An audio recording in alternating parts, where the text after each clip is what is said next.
By the way, you know, our little chit-chat every night apparently is big news to some people.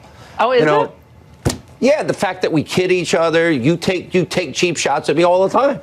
I'm looking at your shirt to see if there's anything. Is that a blue shirt?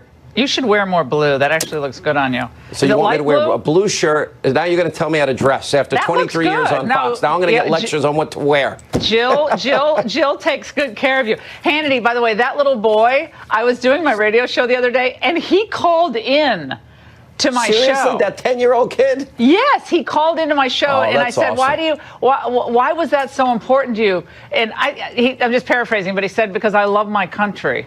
And it was just such a simple statement from a 10-year-old boy, and I thought, when I was 10, I couldn't be so as eloquent as he was. But it's so inspiring. I'm so glad you played something positive and uplifting, because then it leads into our cynical conversation. I won't bring up the NFL thing, but we got to be honest. If we can't agree that the people that fought, bled, died, and lost limbs for us and have been disfigured for us, fighting under that flag, I don't know what we're ever going to agree on. Yeah, well, God bless them. They say it's not about that, but I think it's we have so few things have a that good keep show. By the way, together. you should wear black more often, or whatever color that is. I can't really see. I'm blind as a bat, and I'm deaf. What? We got to get back to insulting each other. All right, Hannity, you had a fair milk toast show. All right, take Glad care. you like my blue shirt. All right, it looks very good tonight. I like it. Good evening. I am Laura Ingraham, and this is the Ingraham Angle. What a show we have for you tonight. In a Fox exclusive, Omarosa's closest confidant inside the Trump administration will be here to set the record straight about what really went on in the White House. Also, we're going to tell you why the Democrats have suddenly gotten very quiet about domestic abuse allegations against one of its top leaders. Plus, you will not believe what kinds of crimes open borders advocates are, in fact, defending now. And some dynamite for you close to the end of our show tonight.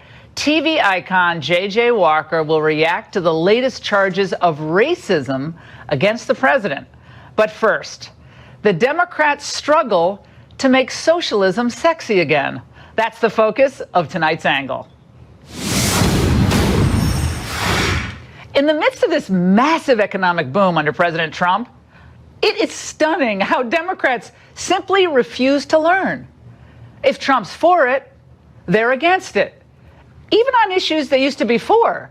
Like, look at how they've refused, for instance, to work with Trump on legalizing the Dreamers. Or even maybe on prison reform, they won't work with him.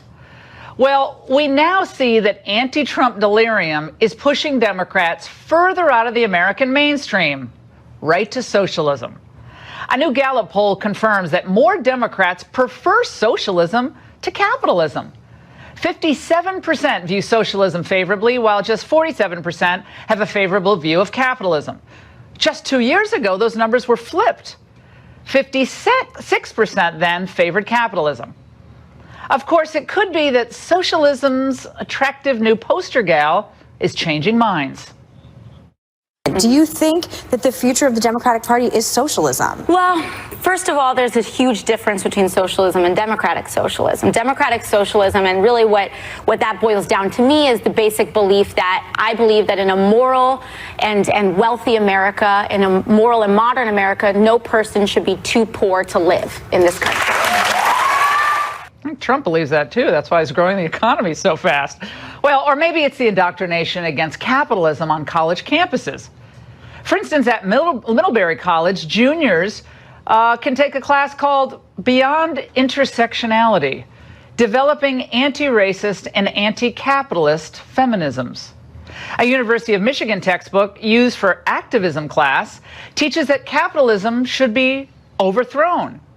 And according to data from Open Syllabus Project, Karl Marx is the most assigned economist in U.S. college classes today. Great. What college students would benefit from is a little less rage and a little more reality.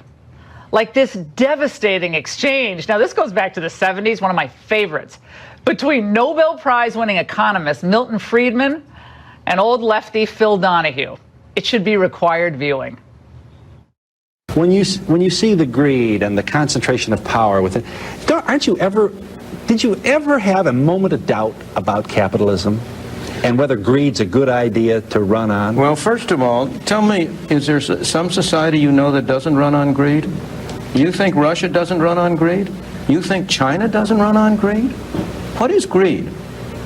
Of course, none of us are greedy. It's only the other fellow who's greedy.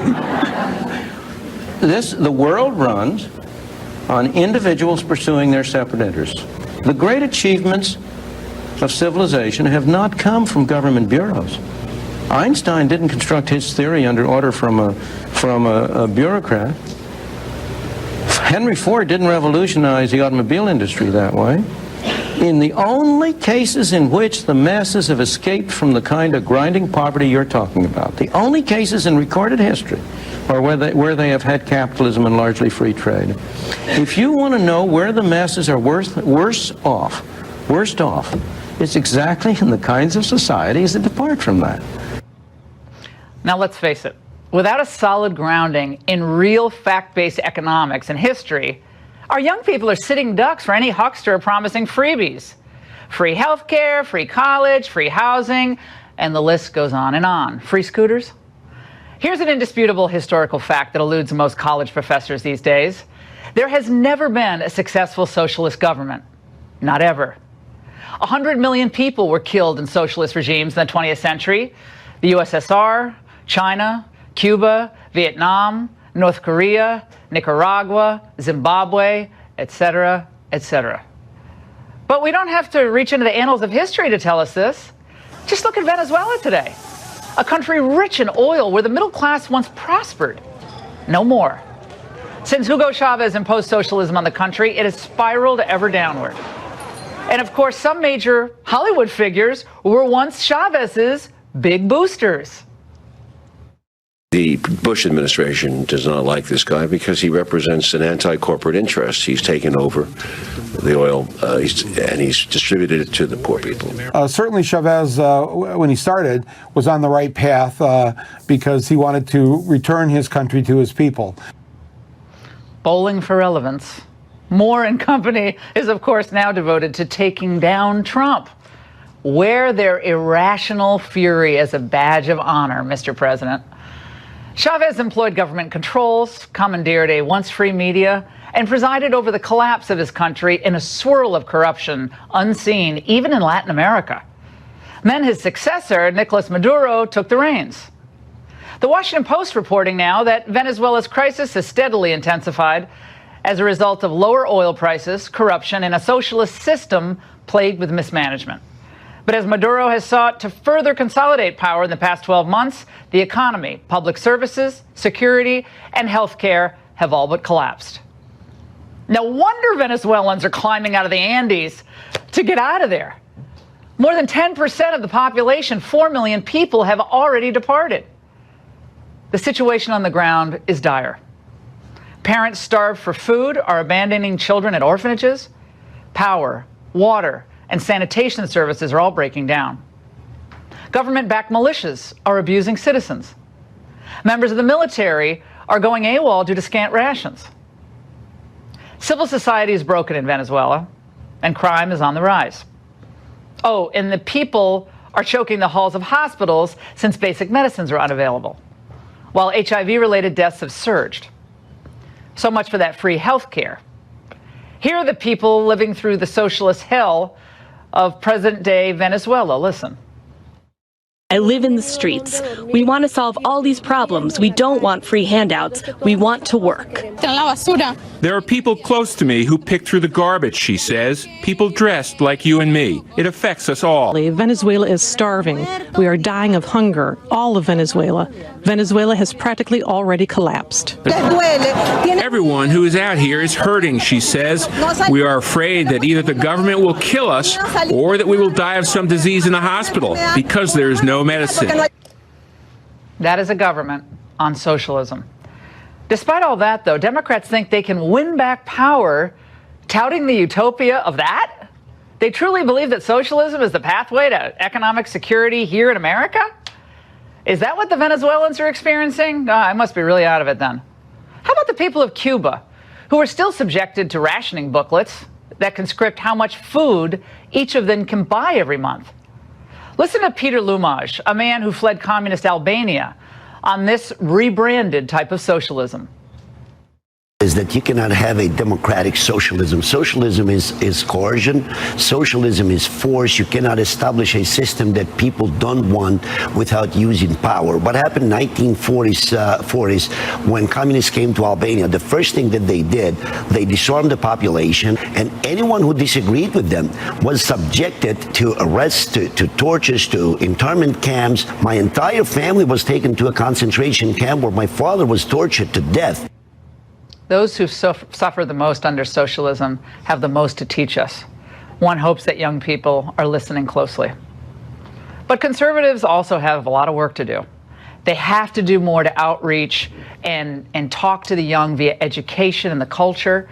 It's our responsibility to alert those who were not there or are too fixated on Snapchat or how much they hate Trump to understand the dangers and horrors of socialism.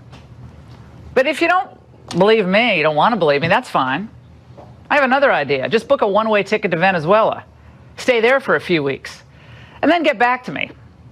Let us know how it feels to have all that economic freedom you were looking for. And that's The Angle. Joining me now with a reaction are Andres Malov, an Americans for Prosperity spokesman who fled with his family from Venezuela, Elizabeth Brunig, a Washington Post opinion columnist who wrote a piece titled "It's Time to Give Socialism a Try," and Alan Dershowitz, Harvard Law Professor Emeritus and author of the book, The Case Against Impeaching Trump. Great to see all of you. Alan, let's go to you. Recently, you thought that the Democrats wouldn't go that far as to embrace socialism, but that new poll by Gallup has to give you pause.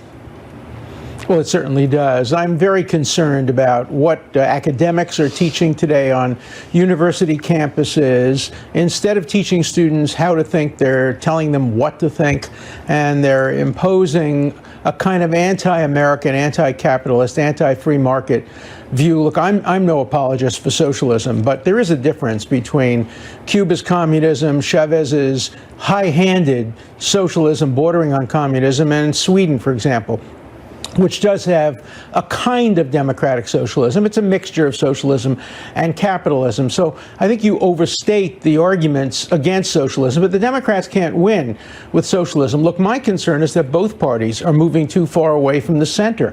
I think the Democrats clearly, their younger people, are moving hard left. But I think Republicans, too, with their anti-immigration policies, are going to alienate a lot of centrists in America. I think that we have to worry about rebuilding the center in America. The center is where America thrives. We can have great debates between moderate liberals and moderate conservatives. I used to debate William Buckley all the time on television. Those were great debates.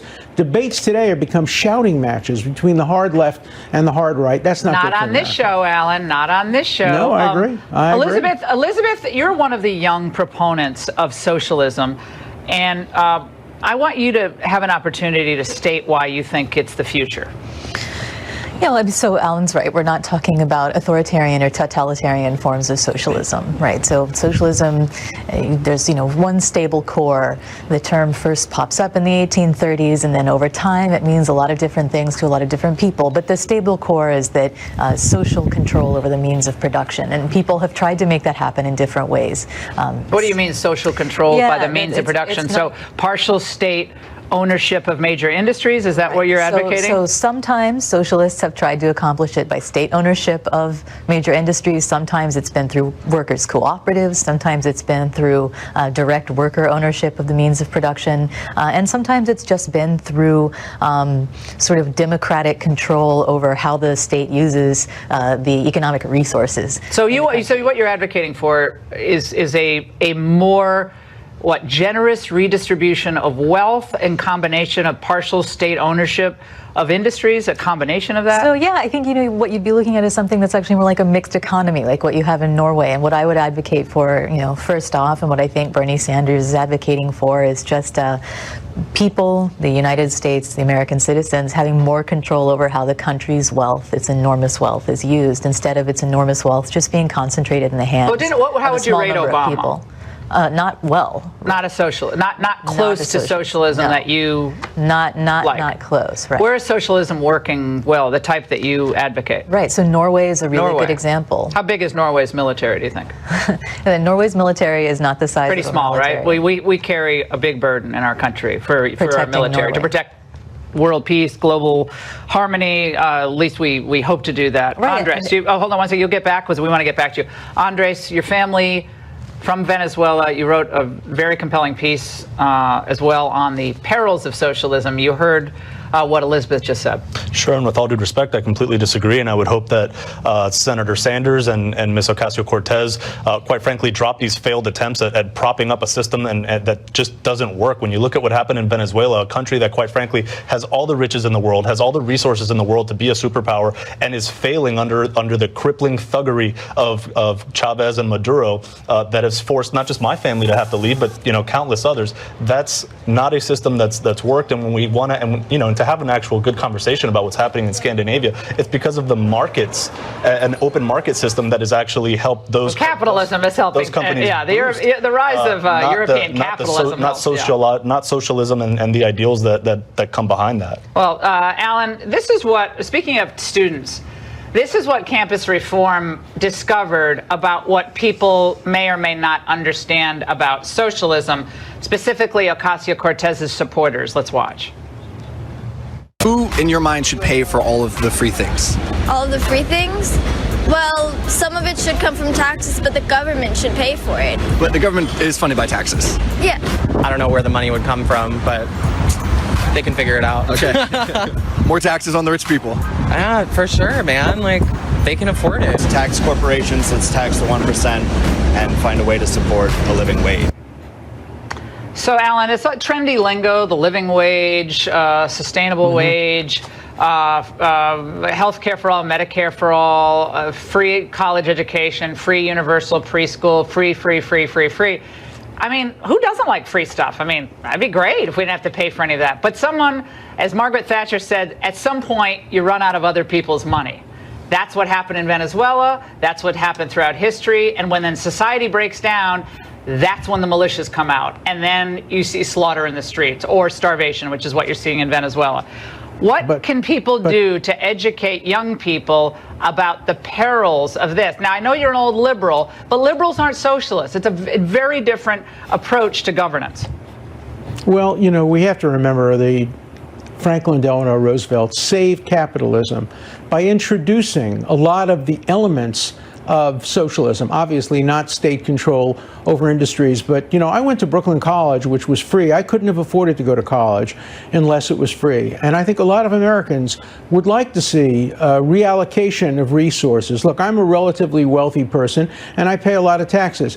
I'm happy to pay more taxes in order to make sure that every pregnant. Well, who's stopping you from writing a check? Write a bigger check. I do, but I'd like you to pay more taxes too, because I want to see half pregnant. My income, as do I want most to people see in taxes. all pregnant. I want to see all pregnant women being given free medical care. I want to see young people being given free medical care. But I don't want it to impact on the growth of our economy. That's the hard question. How do you allocate resources in a way that you grow helps the economy? Lower. You grow. That's one way Alan, of doing you got to grow the economy. But if you could, we're growing the economy at 4.1%. That is an economic boom. Look, that is and people say it's not trickle down, Alan. This is where Harvard misses the boat. Okay, trickle down economics. Yes, it is trickling down. Let me make my point. We can continue to grow the economy by reallocating resources to the poor in a better way. The economy doesn't trickle down. We now have seen the 1%, the 2%, the 5%. Okay, how much have we spent on the war on poverty, do you think? How much is the war on poverty spent? About $7 trillion? I would like to spend more on the war on poverty and less on unreal wars that we don't have to fight anymore. Well, because we can agree on the real wars Soviet Union part. is now a major failure economically. China is not going to be a threat to us immediately. So I think we can reallocate more of our money to the poor, but without adopting any authoritarianism. Look, the Republicans have their problem too. A recent poll showed that 40-something% of Republicans want to give the president the power to censor the media. That's a terrible idea. Okay, but stay on point here. I think we have to make sure both sides. Anytime we criticize the Democrats, you have to criticize. Stay on one point. I have to criticize the Republicans. I know you do, because that's your thing. That's fine, but we're focused on one that's issue the because truth. we have a limited amount of time. Elizabeth, I want to give you an opportunity. The reality Hold on, is Alan. centrism is important. Right? The center goes one way. Everyone's like this myth that the center is where it's at. No, politics is motivated by passion and I think a sense of right and wrong. And passion on the left is going in one direction. Passion on the right is going to conservative populism. And the reaction to conservative populism is democratic socialism, whatever you call it. Elizabeth, we got a minute left. What, in your mind, is the future of the party as far as a person? Who is your ideal candidate right now? Well, I mean, it's somebody like Sanders, somebody following in that vein, somebody who can see that it's about power. Right? I mean, that's the issue. We have people who are producing this country's wealth. Those are the workers. They're not the owners. They're the people who are doing the work, making the stuff. Do you think owners want people to get richer? Of companies, CEOs? Owners want to get richer, but they do not want the people who are making the stuff to get richer, because that means they get less rich. So they are screwing the people at the very bottom. And those are the people. How many economics classes did you take? I'm just curious. Do you take a lot of economics in school? I did. And really? Those are the people who need to be able to exert control over the country's wealth, because they're making the production. They're the ones who are I want putting more in the work. workers, that's for sure. But I want workers to live in freedom to speak out, too, which you usually don't have in a socialist society. But Elizabeth, thank you. Gentlemen, thank you. The deputy chair of the DNC facing domestic abuse allegations. More next. The Democrats love to talk about Stormy Daniels or anyone else associated with an accusation against President Trump. But what about Deputy DNC Chair Keith Ellison, who's defending himself now against accusations that he physically and emotionally abused an ex-girlfriend? So now it's innocent until proven guilty. Okay. The DNC was shamed into commenting on the matter today, telling NPR these allegations recently came to light and we're reviewing them. All allegations of domestic abuse are disturbing and should be taken seriously.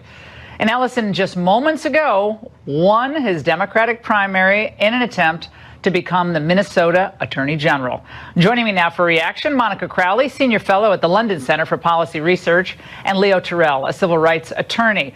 All right, Monica, let's start with you. The Me Too movement has been a pretty powerful thing, and the Democrats have been pretty powerful in aligning themselves after the Harvey thing kind of went through its cycle with the women who claim to be subject to abuse. This took a little while for the DNC to issue a fairly bland statement about. Yeah, it is incredible, Laura, that we're in the midst of this very potent cultural moment, and yet it took the DNC days to weigh in on it. So I wonder now if we've reached something of a tipping point in the Me Too movement, or at least in this particular case of Keith Ellison. Look, the Me Too movement has claimed a lot of very powerful scalps on both sides of the aisle. And you look back and you wonder, well, Al Franken went down in flames, John Conyers went down in flames, and a lot of people, again, on both sides of the aisle, have essentially been destroyed by past actions and accusations and so on. So what is different in the Keith Ellison case? Well, could it be that the DNC and the Democrats have chosen to protect Keith Ellison, trying to promote him because he checks two boxes? He is African American and he's a Muslim. So he's got two minority aspects weighing in his favor, at least in this era of hyper-identity politics. And Monica, he also, I think he has gubernatorial and perhaps presidential aspirations down the road. So, that's not a bad supposition on all of this. Leo, the media, CNN in particular, covered the Rob Porter. Like, no one knew who Rob Porter was, but he was the staff secretary to Trump. So he was the guy who managed the paper flow into the president. It's an important position. So his girlfriend accused him of all this stuff. He was dating Hope Hicks or something. But the media covered it 40 times as much in the first 2 days of that scandal than they are mentioning the Keith Ellison, who is the head of the DNC. What gives? I mean, if you're going to cover them, cover both the same amount of time. Would you not agree?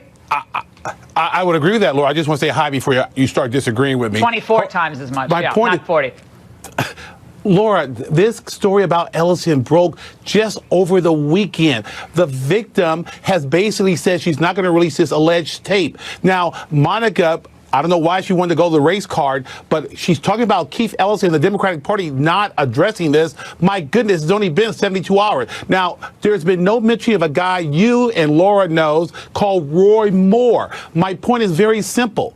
Rush to judgment over a 72-hour story in which the woman will not give the tape? Are we giving this the same amount of time, Laura, as the Republicans gave Roy Moore and the information regarding the Hope Hicks case? All that evidence that came out. Where's Yeah, okay? Leo, I'm trying to make I'm trying to understand the point. Media. Here, I'll explain it again, maybe slowly for both. Maybe I'm not being clear tonight. The media are aligned against the president. Okay, I'm trying to now illustrate one way they're doing that.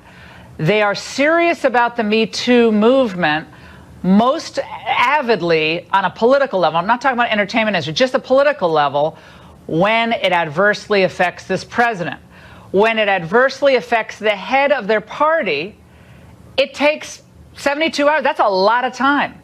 And just today, they released this, 3-line statement. And there are 2 women, I believe, who've come out now. And again, I say everybody's innocent. I think men and women who are accused are condemned before we know anything half the time. And I'm not minimizing any allegations, but I think everybody needs to take a breath on some of this stuff. And I've said that repeatedly. And I defended Al Franken, by the way. I'm one of the few Republicans who defended Al Franken. Right. So. But look, Al Franken got kicked out, and let's not also forget John Conyers. All I'm simply saying, Laura, it's only been 72 hours, no evidence coming out, and you're a lawyer, you know as well as I do. Let's see some evidence. There's been no evidence, but Monica didn't mention Roy Moore. Monica didn't mention that Representative John Conyers got kicked out along with Al Franken. I did. So the Democrats have these 0 hours. People knew about him for years. So I mean, I've been hearing about him that to me wasn't even news. But Monica, it's fun to look back on some of these montages. I think all allegations be taken seriously, but people shouldn't be condemned before actual facts come out, which I think everybody rushes to judgment. Yes, and you and I have talked about this repeatedly, Laura, that there really is no due process in this whole forget Me it. Too movement. But your point is a critical one about in the political sphere, if we're going to apply a standard, it should be applied equally across the board, and you just don't see that happening. And part of that is a function of the media, which is so hyper anti-Trump, and hyper anti-conservative, hyper anti-Republican, that you're not getting the same kind of treatment. I just think in the Keith Ellison case, because he has long been considered a superstar that checks a number of identity politics boxes for the Democrats, that he is somebody who they really have to protect. Look, they had to protect Bill Clinton. What box does Roy Moore? What box? Why do you guys got to protect Roy Moore? I did not defend Roy Moore. I wasn't for Roy Moore. I think Roy Moore, that whole thing was a disaster. I wasn't a defender of his at all. Yeah, don't lay that on my feet. We're not talking about that, but we're talking about now some credible allegations that have come against a superstar of the Democratic Party. What are the allegations? Laura's a lawyer. Laura, ask Monica one question. What facts? Give me some facts. I'll ask the Laura, questions ask her one question. There's an abuse allegation. There was an abuse allegation against Rob Porter's abuse allegation against what Al Franken. Everybody's making abuse allegations. I understand that. Our point is that the media have revealed themselves to be one-sided, or at least in their avid coverage, their over-the-top coverage of these cases. When they're political, they're most focused on anyone connected to Trump or Republican. I'm sorry, but that's just a fact, and it's been that way for some time. Monica and Leo, thank you so much for being with us. And up next, an Ingraham Angle exclusive with Omarosa's closest confidant in the Trump administration. Lynn Patton is here. She'll set the story straight when we come back.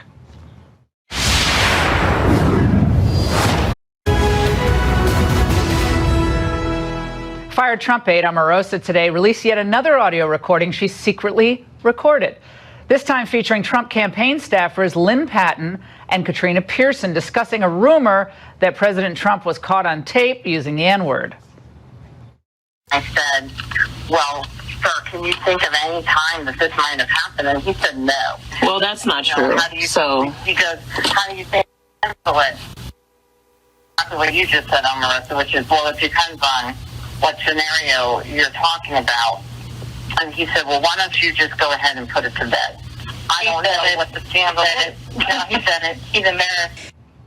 President Trump vehemently denies that he's been ever caught on tape using a racial slur. Joining me now for reaction is one of the people you heard on that recording, Lynn Patton, currently a senior advisor to Housing and Urban Development, Secretary Ben Carson there.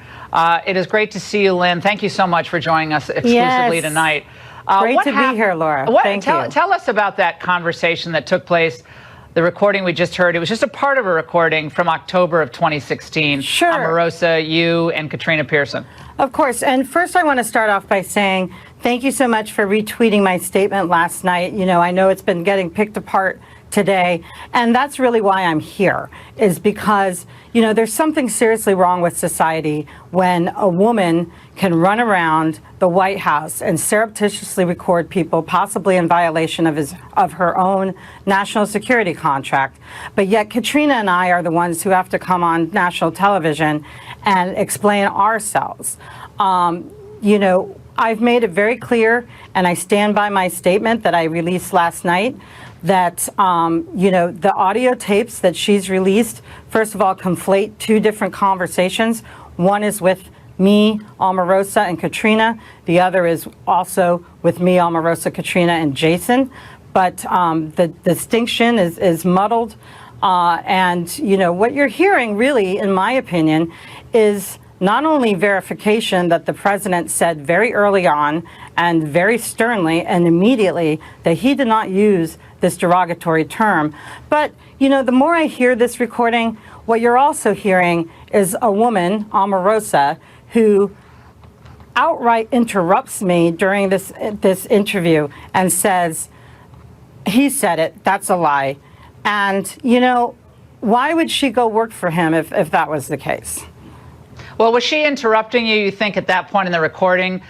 She knew she was recording it, and she wanted her own little insurance policy? Because she wanted to get it on the record that, oh, no, he said it.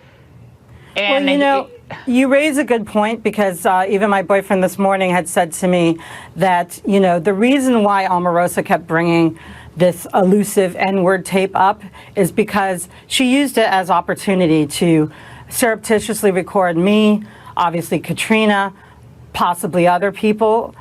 This was something, you know, Omarosa has been obsessed with the N-word since 2004, when on Oprah Winfrey she accused one of the Apprentice contestants of calling her the N-word. Well, but you were a friend of hers, Lynn, and you're a very well-respected person within the administration. I've heard that from a lot of different people, from a lot of different parts of the government. You're extremely well-respected. So you said last night that you never participated in a conference call with Omarosa and Katrina, and yet then we hear a recording of you in a conference call with Omarosa. So I read that, and I was like a little confused. Like, how did you forget that? Clarify, Laura. What I said expressly was that we refuted what Omarosa had told Chuck Todd and Savannah Guthrie, which was that we participated in a conference call that confirmed Frank Luntz had heard Donald Trump say the N-word. That never happened. Ah, okay. But so you did participate in calls, but just not a call as it was described by her. We never denied multiple calls about the elusive N-word tape or Apprentice tape, because Omarosa, again, was obsessed with this imaginary and quite frankly, fictitious figment of her imagination, which I now know to believe. But she was obsessed with tracking down something that she created. Lynn, what kind of person is she? You were friends with her, right? Yeah, I mean, obviously she's known the president for 15 years. She was extremely loyal to him up until the day she wasn't. You know, the president obviously is extremely loyal to people who are loyal to him. He gave her multiple chances. And what's really sad here, Laura, is that the president gave her an opportunity to really help the African American community. And instead, she did the exact opposite by blocking, you know, reputable Republicans, black Republicans, and influential members of the community to advance her own standing to the detriment of this White House. This was what she said today with Katie Tur responding to President basically saying it's good that John Kelly fired her like a dog. Let's watch. The president called you a dog this morning. What's your reaction? I think that it just shows you that if he would say that publicly, what else would he say about me privately? He has absolutely no respect for women, for African Americans, as evidenced by him instructing the chief of staff to lock me for 2 hours in the Situation Room, to harass me, to threaten me and say that things could get very ugly for me and that there would be damage to my reputation. He is unfit to be in this office and to serve as the president. Your reaction, Lynn? Well, you know, as I was saying earlier, the president has called a lot of people dogs. He's called Mark Cuban a dog. He's called Robert Patterson a dog. He's called Bill Maher a dog. He's called Mitt Romney a dog. I mean, to me, that's not something that's either racial or, specific to Omarosa. What he's doing is fighting back against somebody who has wronged him. And he has every right to do that by any means necessary. You know, Omarosa is in what I consider a purgatory. Neither the right or the left wants to claim her. And yeah, the left is taking her now, though, Lynn. Right, the left is glomming onto her now. Well, real quick, do you know why she was fired? Really why she was fired? Well, you know, I'm reading just like everybody else that it has to do with obviously grave violations of... Was she riding around on a vehicle, a government vehicle? Well, to, like, you know, errands? I can actually verify that one time she asked me if I was with her at the White House. She said that she had to go meet somebody at this restaurant on 7th Street. You know, we both lived across the street from each other and different on Pennsylvania Avenue. We went via a White House car service to this restaurant. As soon as we walked in, she said, "Lynn, don't turn around, but has the SUV left yet?" And I looked and he was still sitting there, and she said, "They're on to me. They're waiting to see if I come out of this restaurant," because it was really only 2 blocks away from her apartment. And it occurred to me what she was doing. Oh, and yeah. here I That's am cute. standing in the foyer of this restaurant with Omarosa trying to hide. Oh my gosh, you know, Lynn. and I said, and the hostess is looking at us, and I'm mortified because I thought we were actually meeting somebody there. Okay, so you she know, used government vehicles for personal This was her trips. MO. Yeah. That was Yeah, her well, MO. All right, Lynn, And thank you so much for joining us tonight. I just want to say one last thing, yeah, Laura. real quick. The American people are sick of hearing about Omarosa. You said they're sick of hearing about Stormy Daniels, and they're sick of hearing about collusion. It's time we focus on the things that they really need: our jobs, economy, health care, and infrastructure. And that's what my boss is doing. And you wouldn't work for a racist president, and neither would any of the people I know in this You couldn't pay me enough administration. money. There's not enough money in the world. Bingo. Lynn, thanks so much. Thank you so much. Absolutely. And up next, a tip to you on how to get the full story from the media on immigration stories. Stay with us for that. Viewers, read past the headlines, especially as it relates to immigration sob stories, like this one in the Fresno Bee about a deported dad who's missing his son's first birthday party. That is sad. On the face of it, it sounds devastating until you read that ICE nabbed the father in court while he was dealing with a felony domestic abuse allegation that he pled down to a misdemeanor assault. And get this, some groups like the nonprofit Legal Aid at Work want rules that prevent ICE from arresting suspects in state court. Joining me now for reaction, Tom Holman, the former acting director of ICE, and immigration attorney Alan Orr. Tom, let's go to you. You know a little bit about this. So ICE are now going to courthouses in order to nab some of these illegal immigrants. The argument is, well, people aren't going to report crimes because they might be illegal immigrants, and they're going to these courthouses, and then they're going to be nabbed too. Is that happening? No, it's not happening. It's a great policy. I signed it. It's my policy. It's ICE's policy not to arrest victims and witnesses of crimes. And no one can give me one example. We arrested a victim and witness of a crime in court. The guidance is clear. We're looking for those who are criminals or fugitives, reentrants. Alan.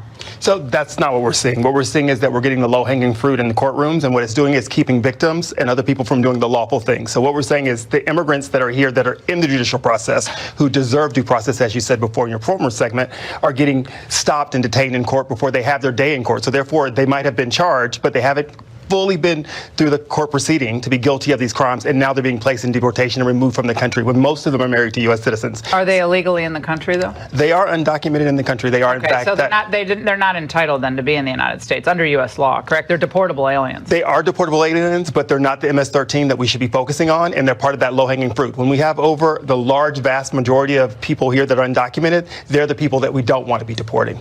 First of all, the policy is clear. We don't go to family court. We don't go to a traffic court. We're talking about criminal court. Someone's been in the country illegally, and they've had their due process in federal court, but they ignored that order, and they're hiding from the government. This is exactly where we need to arrest criminals, in jails and courthouses, because they're behind the wire. They don't have weapons. We know it. Judges protect themselves. Senators protect themselves by security. Why shouldn't ICE officers have that same protection from criminals in criminal courthouses? When I started reading this article, I mean, I got kind of sad. I'm like, this is sad. He's missing his wife's an American citizen. His first kid's birthday. And then you have to read down, and it says, well, they've had some recent domestic disturbances at the house or turmoil. It's not that the guy bashed his wife in the face. I mean, there are a lot of spouses who are battered who want to stay with the. I get that, but he's both illegally in the country. He's a wife abuser. And you're pleading his case, Alan, or you're just? Well, no. What I'm basically saying you think is he should stay. His wife wanted him to stay. His wife is having a disadvantage. What she says are illegal advantages. And so what I'm saying is about an overall resources argument, right? What cases aren't we pursuing today? Are you aware of a whole bunch? Exactly. Which ones? So people with actual criminal charges, not immigration, not just being deportable, but actually having a criminal charge. He was felony assault. He pled down a misdemeanor assault. Apparently smashing his wife in the face. In the charges, but he was going to a court proceeding to have an adjudication of that lower pleading. It was not a final resolution. Two things we need to talk about. Talk about criminal courthouse. Okay, guys arrested for crime. Second of all, we needed this policy. It wasn't in a vacuum. It was created. We worked with the Conference of Chief Justices around the country. The Chief Justice in California agreed this is a good policy. We're talking about bad guys, and this is exactly where we should arrest them. All right, guys, out of time, but fantastic segment. We could do an hour just on this topic. It's very important on both sides. The left, by the way, is again suggesting that the president is a racist. Up next, TV icon Jimmy J.J. Walker tells us what he thinks. Don't miss it.